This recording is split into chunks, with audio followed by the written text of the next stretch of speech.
Hello students, आज का हमारा टॉपिक है, हम करंट इलेक्ट्रिसिटी का पार्ट कर रहे हैं, पार्ट नंबर 4। और उसमें हम पढ़ेंगे current density, conductance and electrical conductivity के बारे में आज हम यहाँ पर पढ़ेंगे। ओके, तो सबसे पहले हम पढ़ रहे हैं करंट डेंसिटी। करंट डेंसिटी क्या होता है? देखो बच्चों, अगर हमने लेट किया कि ये हमारा एक कंडक्टर है, ओके, तो ये इसका एरिया ऑफ क्रॉस सेक्शन होगा। Area of cross section A let करके चलते हैं, A equal to area of cross section, ठीक है। और लेट कर लेते हैं कि इस एरिया में से आई करंट हमारा जा रहा है, टोटल करंट जो जा रहा है इसमें से कितना जा रहा है बच्चों? आई करंट जा रहा है। तो करंट डेंसिटी क्या है? करंट डेंसिटी क्या है बच्चों? Amount of current flowing per unit area of cross section। क्या होगा बच्चों? It is the amount of current flowing per unit area of cross section, ठीक है। Unit area of cross section में से कितना करंट पास होगा उसको बोलेंगे हम करंट डेंसिटी। तो इसको हम J से डिनोट करते हैं बच्चों जनरली। तो क्या लिखा जाएगा? J is equal to amount of current कितना जा रहा है? I जा रहा है, and divided by A, divided by A। Amount of current density passing through, sorry, amount of current passing through a unit area, J हमारे पास हो जाएगा क्या?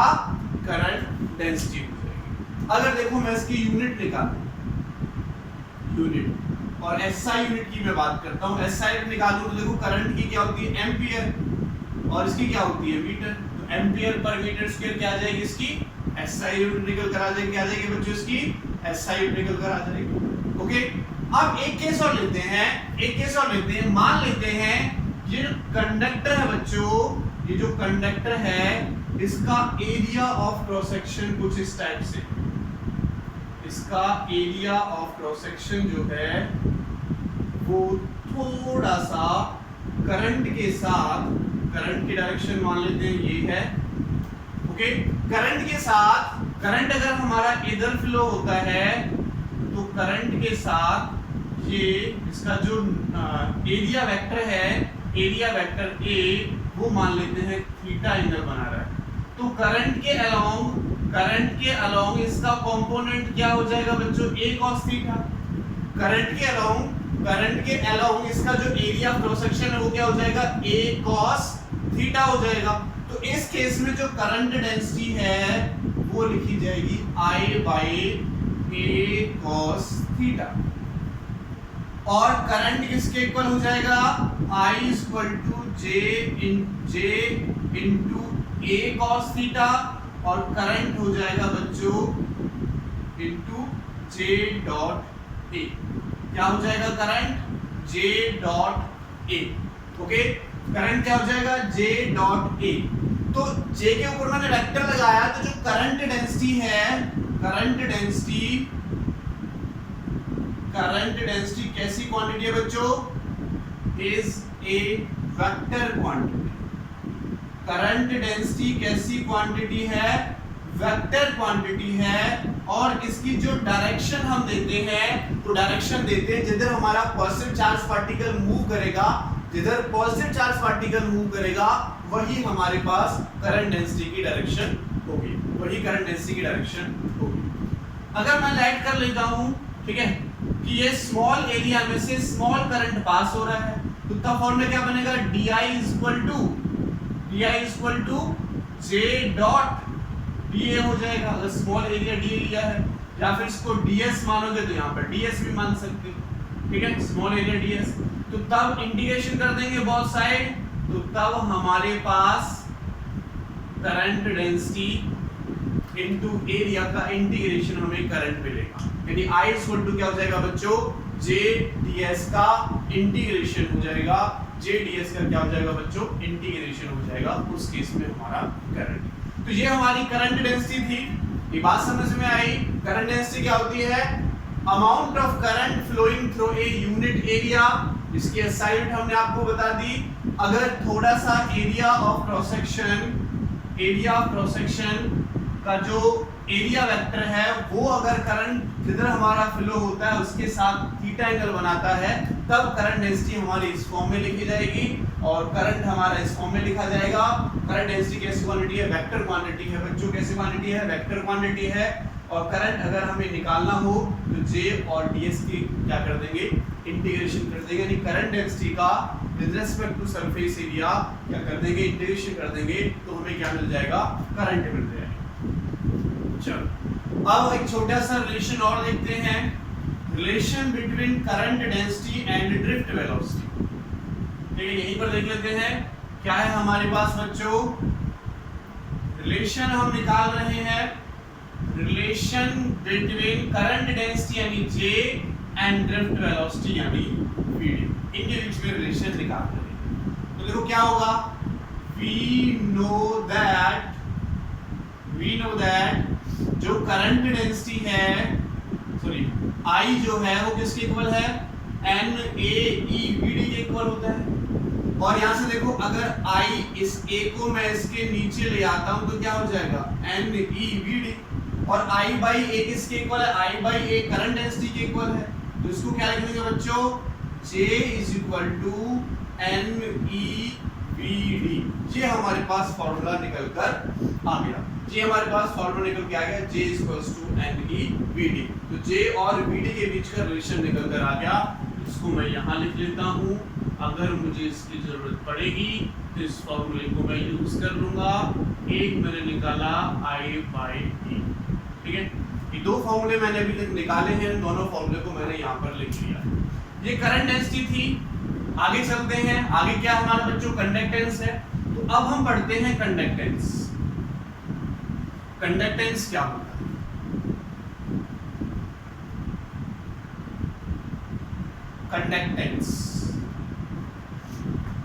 कंडक्टेंस जो होता है बच्चों वो रेजिस्टेंस का रेसिप्रोकल होता है। कंडक्टेंस, और इसको हम कैपिटल G से बच्चों डिनोट करते हैं। क्या होता है? इट इज द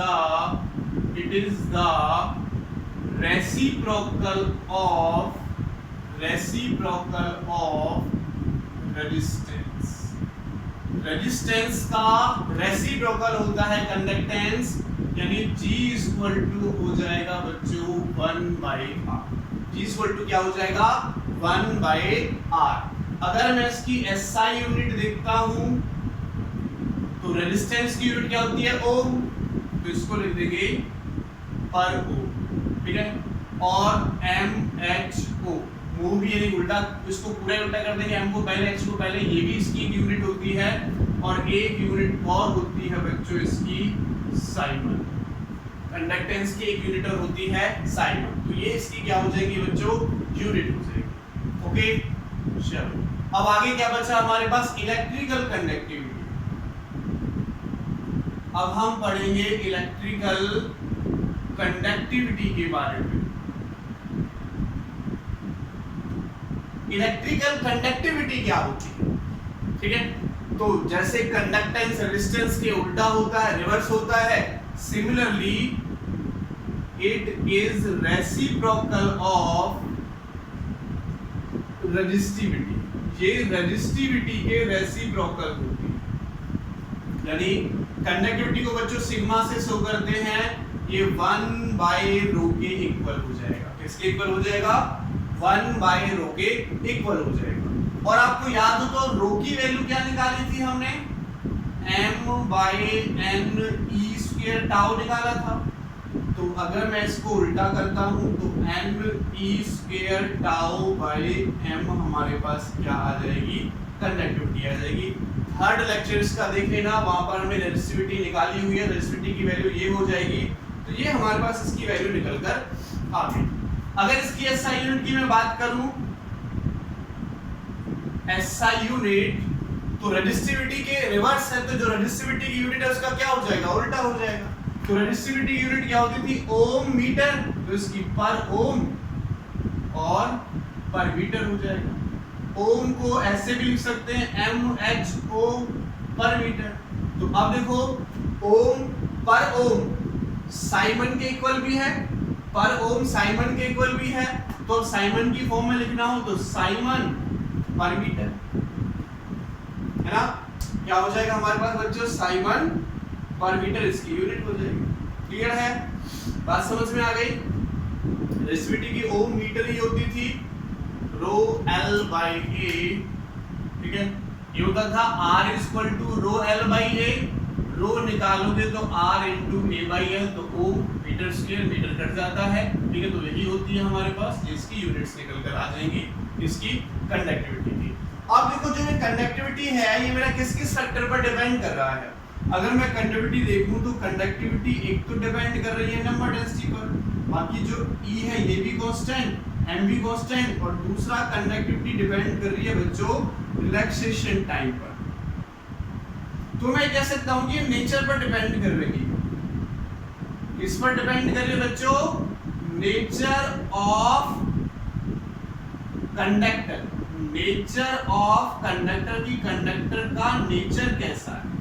देखो हर एक कंडक्टर के लिए जो नंबर डेंसिटी होती है वो डिफरेंट होती है, number density is different for different conductors, तो कंडक्टिविटी भी क्या होगी हर एक के लिए डिफरेंट होगी। अगर मैं यहां से देखूं कि कंडक्टिविटी मेरे पास डायरेक्टली प्रोपोर्शनल रिलैक्सेशन टाइम के भी आ रही है, तो अगर मैं कंडक्टर के केस में लेता हूं, कंडक्टर के केस में जब टेम्परेचर बढ़ता है तो टेम्परेचर बढ़ने से फ्रीक्वेंसी बढ़ती है, फ्रीक्वेंसी के बढ़ने से रिलैक्सेशन टाइम कम होता है, और रिलैक्सेशन टाइम कम होने से रेजिस्टिविटी भी क्या होती है, सॉरी कंडक्टिविटी क्या हो जाएगी, कम हो जाएगी। तो अगर मैं ग्राफ लिखता हूं एक कंडक्टर के लिए, ये इधर मेरे पास कंडक्टिविटी सिग्मा और इधर मेरे पास टेम्परेचर, तो हमारा कुछ ग्राफ बच्चों इस टाइप से इनवर्सली प्रोपोर्शनल। टेम्परेचर बढ़ाएंगे कंडक्टर के लिए तो कंडक्टिविटी क्या होगी बच्चों, डिक्रीज होती चली जाएगी। अगर कंडक्टर के केस में टेम्परेचर इंक्रीज करेंगे तो कंडक्टिविटी क्या होगी बच्चों, डिक्रीज हो जाएगी। क्लियर, बात समझ में आ गई। क्योंकि कंडक्टिविटी बढ़ती है तो जो कंडक्टर के बीच इलेक्ट्रॉन होता है वो तेजी से वाइब्रेट करता है, यानी फ्रीक्वेंसी बढ़ती है। फ्रीक्वेंसी बढ़ती है तो टाइम पीरियड क्या होता है, कम होता है, रिलैक्सेशन टाइम क्या होगा, कम होगा। फ्रीक्वेंसी के उल्टा होता है, ये कम होगा तो कंडक्टिविटी कम होगी। यानी सीधा सीधा कह सकते हैं अगर टेम्परेचर बढ़ेगा तो कंडक्टिविटी क्या होगी, कम होगी। कंडक्टिविटी क्या होगी बच्चों, कम होगी। चलो ये हमारा कंडक्टेंस था, इलेक्ट्रिकल कंडक्टिविटी हो गया। अब कोई और फॉर्मूला निकल के आया है सिग्मा, ठीक है, इसकी जरूरत अभी हमें नहीं है, जरूरत थी वो पार्ट हमने इसका कर लिया। अब आगे चलते हैं बच्चों, अब एक छोटा सा रिलेशन देखते हैं, relation between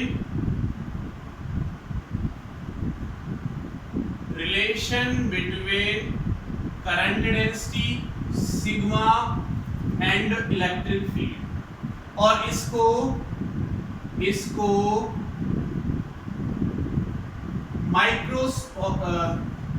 microscopic form of Ohm's law भी कहते हैं।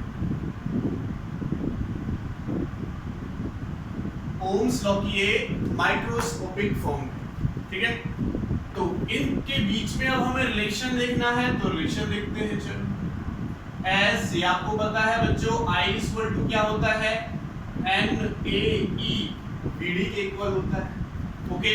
और देखो I बाय A कर लूं, इस A को मैं इधर ले आया तो NE BD की वैल्यू पुट कर सकते हैं। BD की वैल्यू याद हो तो small e capital E tau by m BD की वैल्यू थी, ड्रिफ्ट वेलोसिटी की वैल्यू। इसे सेकंड लेक्चर में हमने इसकी वैल्यू निकाली हुई, वहां से आप देख सकते हैं, ओके।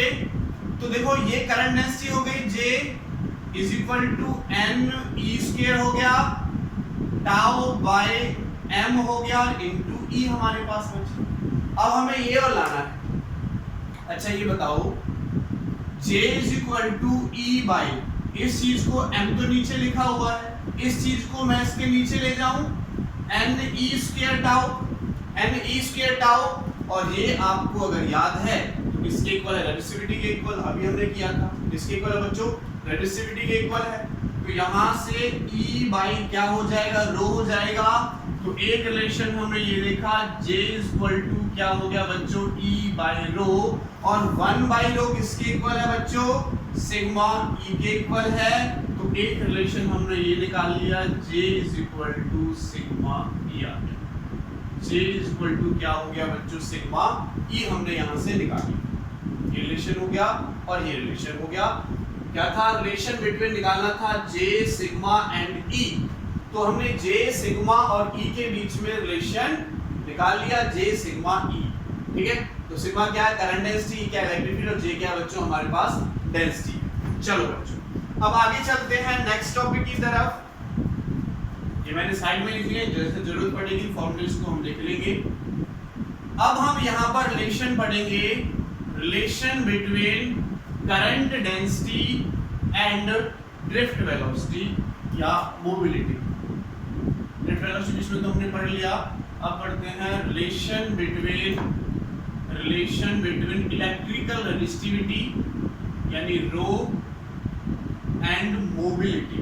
तो मोबिलिटी का यूज और नहीं हुआ, इस रिलेशन को हम और पढ़ लेते हैं, बाकी रिलेशन हमारे हो गए। मोबिलिटी इसको हम म्यू से डिनोट करते हैं, और याद हो आपको तो बच्चों म्यू किसके इक्वल था VD बाई E के इक्वल था, VD बाई E के इक्वल था। ओके चलो तो देखो S जो I है वो किसके इक्वल है NaEVD के इक्वल है। I किसके इक्वल है NaEVD के इक्वल। अगर इसको मैं इसके नीचे ले आता हूं तो I by A equal to Na, और VD की वैल्यू यहां से निकाल सकते तो म्यू इंटू E हो जाएगा, तो ये मैंने म्यू इंटू E पुट कर दिया। और I by A current density यानी E बाई रो के इक्वल है। तो देखो J equal to I by A और J equal to E by rho है, तो I बाई A किसके इक्वल हो जाएगा E बाई रो। तो इसको मैं क्या लिख सकता हूं E by rho is equal to Na mu E। तो देखो E से E कट जाएगा, E से E कट जाएगा, तो 1 बाई रो हमें मिला Na म्यू, और 1 बाई रो सिग्मा के इक्वल है, तो Na म्यू ये भी लिख सकते हैं बच्चों और ये भी लिख सकते हैं। तो रिलेशन निकालना था हमें रेजिस्टिविटी और मोबिलिटी के बीच में, रेजिस्टिविटी और मोबिलिटी के बीच में रिलेशन आ गया, कंडक्टिविटी और मोबिलिटी के बीच में भी हमारा रिलेशन निकल कर आ गया। तो इस रिलेशन को भी मैं इधर लिख लेता हूं Na म्यू। ये कुछ रिलेशंस हमने यहाँ पर निकाले। अब हम इन पर कुछ न्यूमेरिकल्स करते हैं, उन न्यूमेरिकल्स में इन रिलेशंस का यूज होगा, जिस रिलेशन का यूज होगा उस रिलेशन को हम यूज कर लेंगे। चलो तो पहला क्वेश्चन लेते हैं बच्चों, पहला क्वेश्चन लेते हैं question number first. Question number first क्या कहता है, हमें एक कंडक्टर दे रखा है, ये एक कंडक्टर दे रखा है बच्चों, और इस कंडक्टर की लेंथ दे रखी है 1 किलोमीटर। कंडक्टर की लेंथ कितनी दे रखी है बच्चों 1 किलोमीटर। एक इलेक्ट्रॉन यहां से ड्रिफ्ट करता हुआ VD वेलोसिटी से इधर की तरफ आता है। तो क्वेश्चन में पूछता है how much time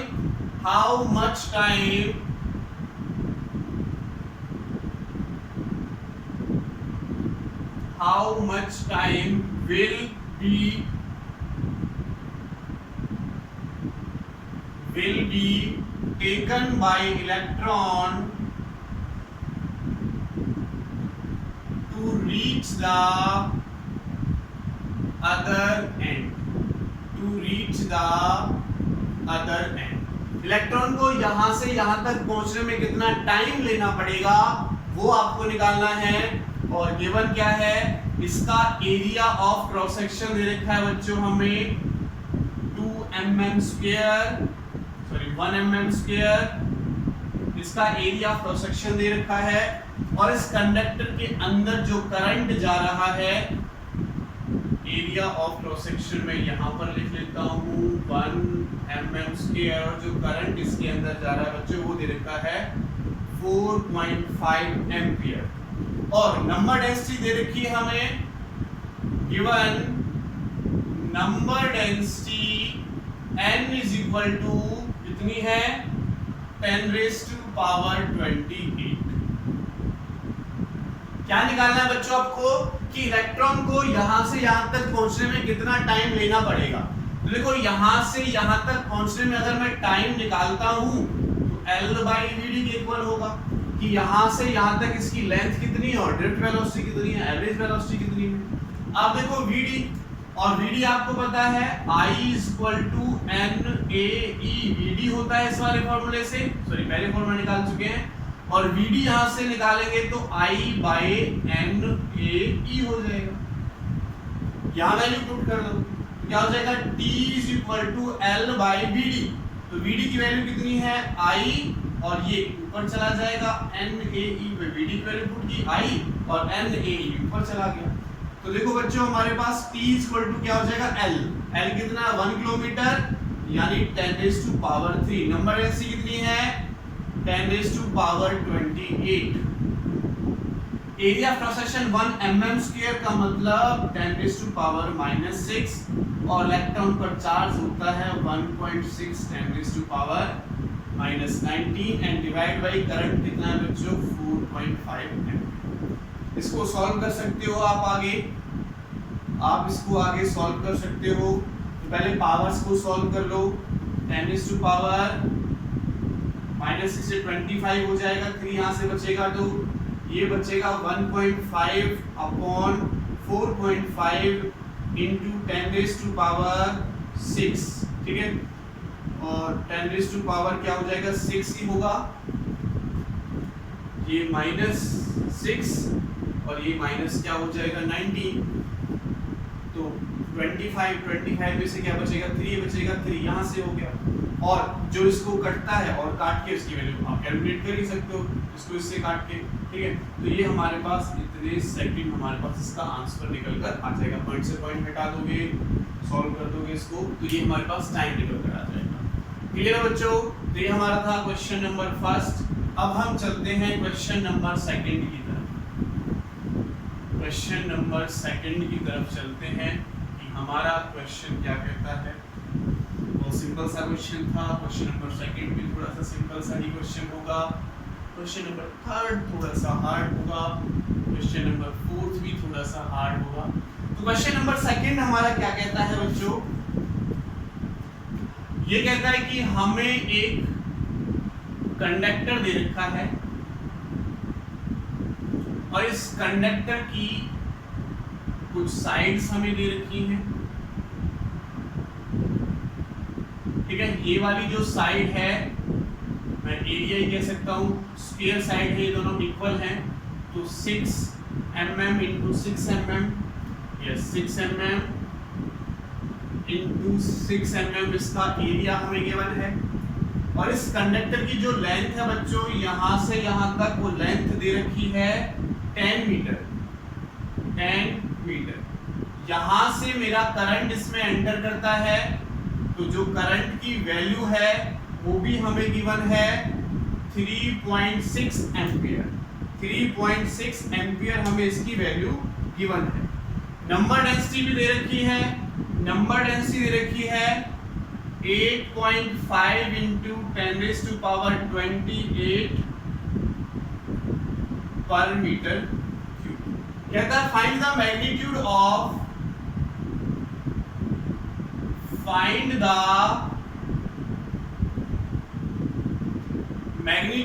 of first part हमें पूछ रखा है current density of wire,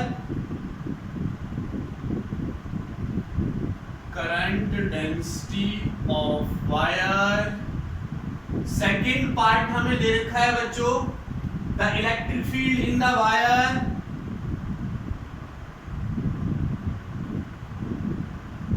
the electric field in the wire. And third part question में पूछ रहा है how much time is required for electron to travel the length of the wire.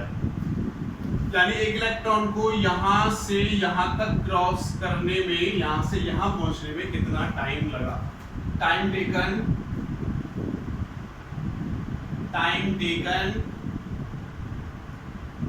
By electron to cross the wire, by electron to cross the wire, ठीक है, ये चीज हमें निकालनी है। हमें डेंसिटी भी दे रखी है, इस कंडक्टर की जो डेंसिटी है वो है 1.72 × 10⁸ माइनस 8 ओम मीटर, ये डेंसिटी। ओके, चलो तो क्वेश्चन को स्टार्ट करते हैं। पहले फर्स्ट पार्ट करते हैं, क्या पूछ रखा है, करंट डेंसिटी। तो करंट डेंसिटी पूछ रखी है, तो करंट डेंसिटी का फॉर्मूला क्या होता है बच्चों, J/IE। तो I की वैल्यू कितनी है 3.6 और A की वैल्यू कितनी है 6 × 6 करो 36, 10⁻³ यहाँ से 10⁻³ यहाँ से 10⁻6 हो जाएगा। इसकी एक जीरो यहाँ पर और लग जाएगी, तो 10⁻⁻5 नीचे ऊपर जाएगा, तो ठीक है, तो इस वाली क्वांटिटी से ये कट जाएगा, 10 इसका नीचे लग जाएगा, 10 × 10⁻5 बचेगा, ऊपर जाके 10⁻5 एम्पियर पर मीटर स्क्वायर की करंट डेंसिटी निकल कर आ जाएगी। क्लियर बच्चों, ठीक है, बात समझ में आई, करंट डेंसिटी हो गई। सेकंड पार्ट पूछता है इलेक्ट्रिक फील्ड। इलेक्ट्रिक फील्ड, दो इलेक्ट्रिक फील्ड भी सिंपल है, ये रिलेशन दे रखा है, J अभी हमने निकाल लिया, इलेक्ट्रिक फील्ड निकालना है और रो भी हमें दे रखा है। तो अगर इलेक्ट्रिक फील्ड निकालूं तो क्या हो जाएगा बच्चों, J × रो। इलेक्ट्रिक फील्ड निकाले तो J × रो हो जाएगा। तो J की वैल्यू कितनी निकाली 10⁻5, रो की वैल्यू कितनी है 1.72 10⁻⁻8। तो इलेक्ट्रिक फील्ड की वैल्यू कितनी आ जाएगी बच्चों, इलेक्ट्रिक फील्ड की वैल्यू कितनी आ जाएगी यहां से निकल के 1.72 10⁻³ न्यूटन पर कूलम। ठीक है, तो ये हमारे पास इलेक्ट्रिक फील्ड निकल कर आ जाएगी। और क्या पूछ रहा है, टाइम।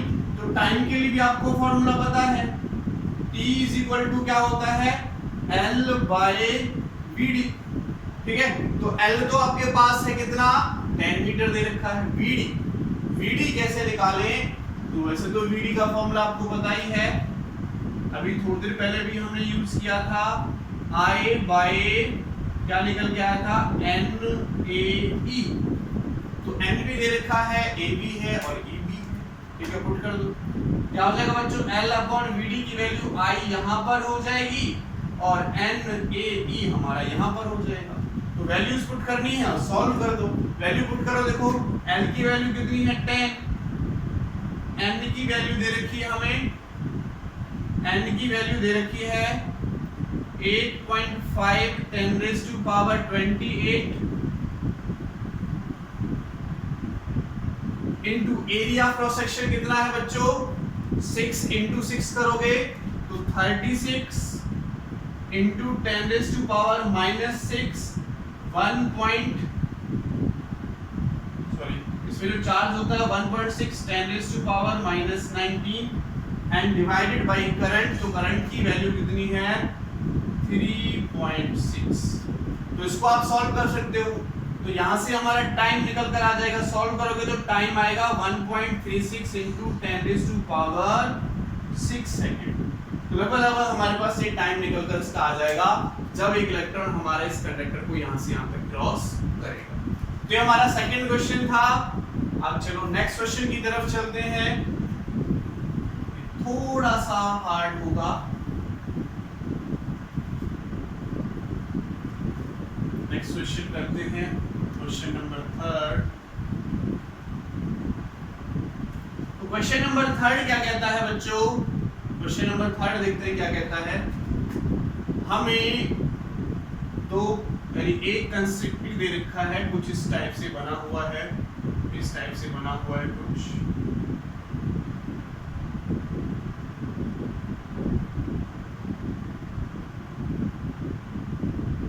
इसका एरिया ऑफ क्रॉस सेक्शन है A1, इसकी रेडियस है R1,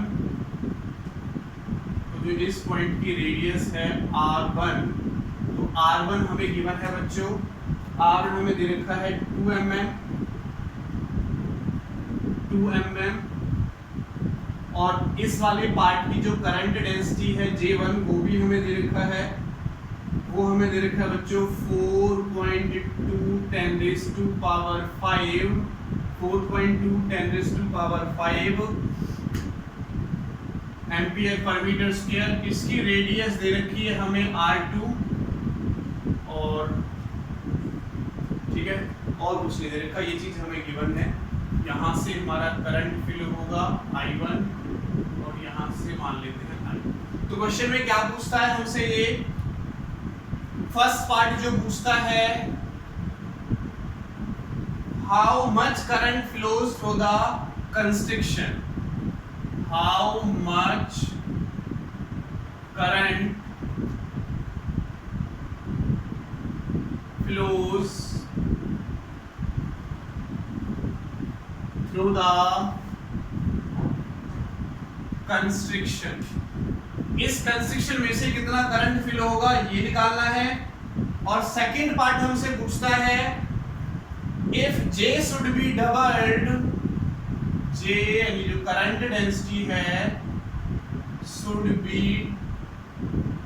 doubled, current density should be doubled of right constriction। इस right constriction की जो current density है बच्चों अगर वो डबल हो जाती है then find value of R2। तो हमें इसकी रेडियस बतानी है, R2 की वैल्यू बतानी है। चलो तो इसका फर्स्ट पार्ट करते हैं बच्चों। First part how much current flows through the construction, current कितना फ्लो होगा। तो करंट निकालने का करंट डेंसिटी दे रखी है, एरिया भी निकाल लेंगे। तो देखो करंट J किसके इक्वल होगा बच्चों, I बाई A। और क्या हो जाएगा I/A कितना है बच्चों, पाई R1 स्क्वायर, क्योंकि J1 की बात हो रही है और I1 करंट निकाल रहा हूं। तो अगर I1 करंट निकालूंगा तो J1 इंटू पाई R1 का स्क्वायर आ जाएगा। I1 करंट निकालेंगे तो J1 इंटू पाई R1 का स्क्वायर आ जाएगा। तो J1 की वैल्यू कितनी है 4.2 10⁵ इंटू 22/7 और R1 का स्क्वायर, इसका स्क्वायर करो 2 इंटू 10⁻³ एंड 2 इंटू 10⁻³ 2 mm है। तो R1 का स्क्वायर तो मैंने 2 टाइम्स इसको लिख दिया। तो यहाँ से बच्चों आप करंट निकाल सकते हो, इसको सॉल्व करना है बस, आपको करंट आ जाएगा। ठीक है चलो अगर देखो मैं इसका एक पॉइंट हटा दूं 4.2 का और इस पॉइंट को हटाकर यहां से लगा दूं तो 7 से 6 बार चला जाएगा। उसके बाद देखो इसकी मल्टीप्लिकेशन 6 इंटू 2 4 हो जाएगा, 4 4 क्या हो जाएगा 88। और पावर देखो एक पावर नीचे है, ठीक है, एक जीरो नीचे, तो 10⁻⁴ यहाँ पर बचेगा, तो 10⁻⁻² ये बचा। इसकी मल्टीप्लिकेशन इसके साथ और करो, इसके साथ मल्टीप्लिकेशन करोगे तो हमारा आंसर आ जाएगा बच्चों। यहाँ से अगर मैं इसको सॉल्व करता हूँ तो 5 8 इतना करंट निकल कर आ जाएगा 5.66 एम्पियर। इससे करंट जा रहा है हमारा, ठीक है, इससे करंट हमारा 5.66 एम्पियर करंट जा रहा है।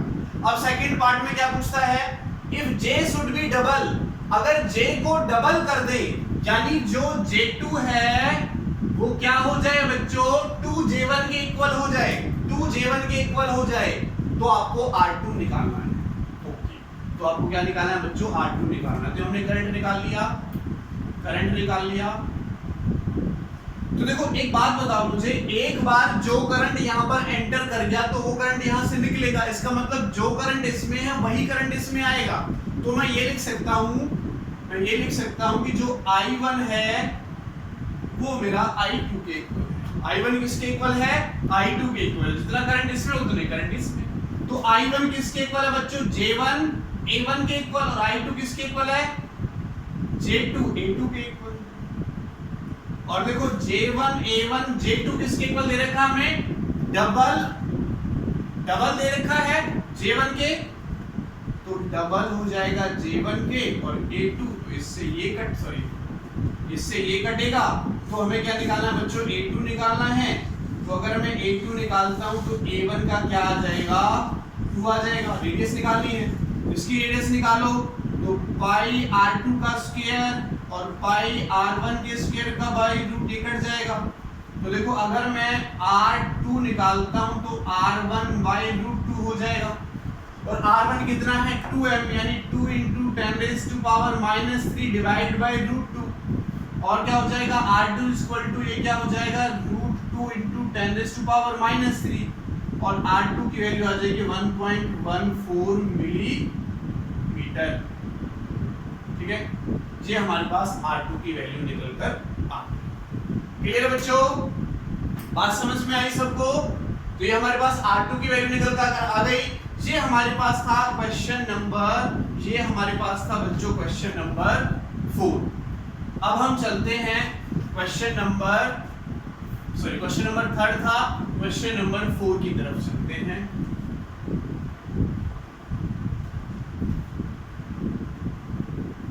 तो क्वेश्चन नंबर 4 क्या है हमारा? बहुत अच्छा क्वेश्चन है, थोड़ा सा टिपिकल भी है। क्या कहता है हमारे पास बच्चों ये क्वेश्चन कहता है find the total linear momentum, find the total linear momentum. Total linear momentum आपको निकालना है ऑफ इलेक्ट्रॉन्स का इन ए कंडक्टर ऑफ लेंथ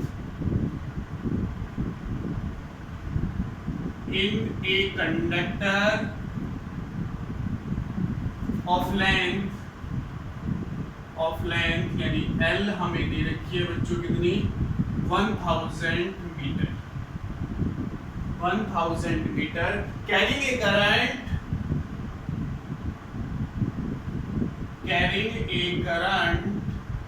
ठीक है, करंट भी हमें दे रखा है तो I की वैल्यू दे रखी है 70 एम्पीयर। कितना 70 एम्पीयर यानी 1 किलोमीटर लेंथ का कंडक्टर है। ठीक है, मतलब 1 किलोमीटर होगा ये हमारा और करंट हमारे पास 70 एम्पीयर पास होता है। तो लीनियर मोमेंटम निकालना है। तो देखो लीनियर मोमेंटम निकालने का फॉर्मूला होता है mass into drift velocity of electron. अब इतने लेंथ के कंडक्टर में कितना मास होगा तो हमें ये देखना। अगर मैं ये लेट कर लूं कि ये मेरे पास एक कंडक्टर है बच्चों, तो इसका एरिया भी होगा और लेंथ भी होगी, नंबर डेंसिटी भी होगी। तो अगर मैं लेट करता हूं इफ n क्या है नंबर डेंसिटी है, n क्या बच्चों नंबर डेंसिटी है, तो number of electrons, number density क्या होती है number of electrons per unit volume. अगर इसका एरिया a है लेंथ है तो ये आ जाएगी। तो नंबर ऑफ इलेक्ट्रॉन्स कितने हो जाएंगे n × al। अब एक इलेक्ट्रॉन पर मास कितना 1.6 वाला कॉन्सेप्ट है, तो एक इलेक्ट्रॉन पर मास कितना है m। ठीक है, तो इतने नंबर ऑफ इलेक्ट्रॉन्स पर जो टोटल मास होगा वो स्मॉल n × स्मॉल n, तो NaL × m हमने यहाँ पर पुट कर दिया। ठीक है, तो P = इस m की वैल्यू क्या हो जाएगी मास इनटू वेलोसिटी, तो ये पुट कर लो NaL × m into drift velocity की वैल्यू पता है NaE², यही है। चलो तो देखो लीनियर मोमेंटम P = तो n से n कट जाएगा, एरिया से एरिया कट जाएगा, लेंथ हमें दे रखी है कितनी है लेंथ 1000 मीटर, मास हमें पता है इलेक्ट्रॉन्स पर 9.1 10⁻31, करंट हमें दे रखा है 70 एम्पीयर, NaE होता है ना, I = NaEVD। ठीक है, NaE होता है और इस पर चार्ज हो जाएगा 1.6 10⁻90। ठीक है, तो इसको सॉल्व कर सकते हो बच्चों, इसको सॉल्व कर सकते हो। इसको सॉल्व करने के बाद हमारा जो आंसर आ रहा है वो 0.4 10⁻6 न्यूटन सेकेंड निकल कर आ रहा है। ठीक है, कैलकुलेट तो कर ही सकते हो, डायरेक्ट मैंने आंसर लिख दिया आपको, इतना आंसर हमारा आएगा। तो ये हमारे पास था current density, conductance and electrical conductivity. Thank you so much.